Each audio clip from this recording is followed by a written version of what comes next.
আসসালামু আলাইকুম বন্ধুরা, কেমন আছেন আপনারা? আশা করি ভালো আছেন। এখন সকাল 7টা বাজে। আমি অনেক সকালে উঠেছি, আপনাদের দেখাতে পারি না, প্রতিদিন বলি। আজকে বলতেছি আব্বু দেখো রুটিটা একটু, আমরা রুটিটা দেখাই।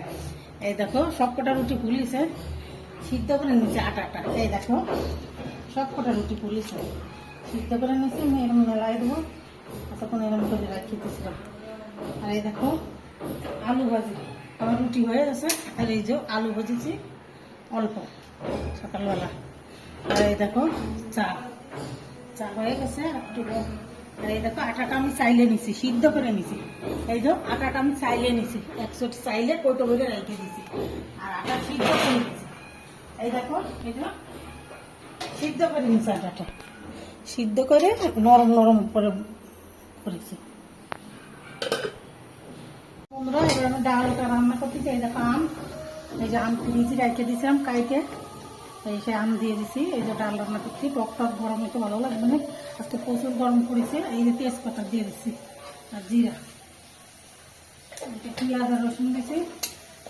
শাক রান্না করবো, চিংড়ি মাছ দিয়ে লাউ শাক রান্না করবো। এটা হয়ে গেছে, এবার আমি তেলে দেবো।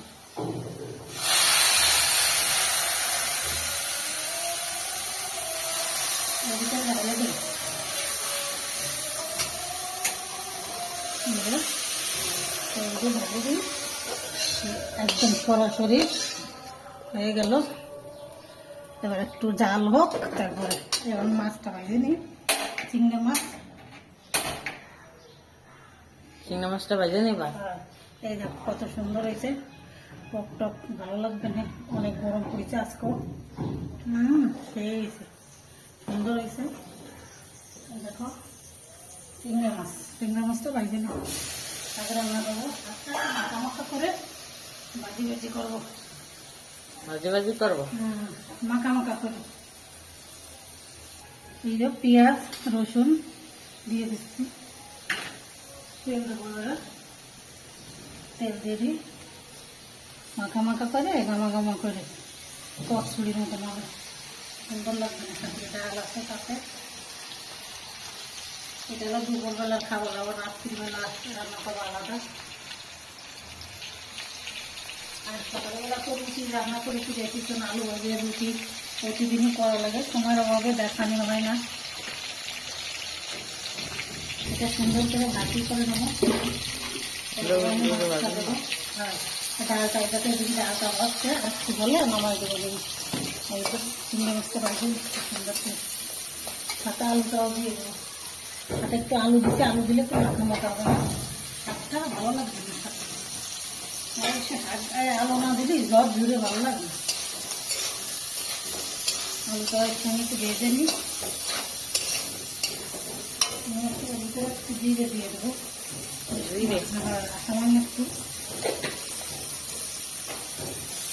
সুন্দর করে ভাজে নিচ্ছি। এবার এর মধ্যে শাকটা দেবো, লাউ শাক তো বলতে একটু সময় লাগে।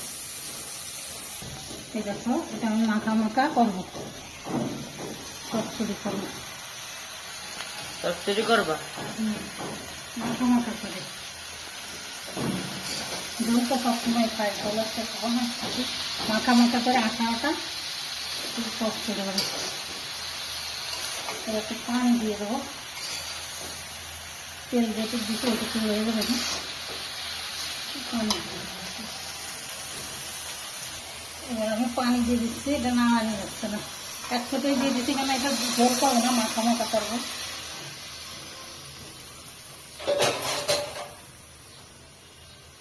এ দেখো আমি এবার এই যে পানি দিয়ে দিচ্ছি, যেটুকু লাগবে, মাখা মাখা করবো তো এই জন্য বেশি পানি দিই। এটা দিয়ে সিজে যাবে, ঢাকি রাখতে হবে একটু 5 মিনিট ঢাকি রাখি, সিদ্ধ হয়ে যাবে, তারপরে চচ্চড়ি হয়ে যাবে না, আপনাদের দেখাবেন। আর ডালটা এই যে ডালটা একটু ভালো করে হচ্ছে, ডালে একটু জাল লাগে, ডাল না হলে ডালটা খেতে ভালো লাগে না, আর একটু হোক তাই দেখাচ্ছি। এই দেখো বন্ধুরা আমার চচ্চড়িটা, এই দেখো মাখা মাখা, খেতে খুব সুন্দর হয়েছে, একটু স্বাদ হয়েছে বলার মতো না, অনেক স্বাদ হয়েছে।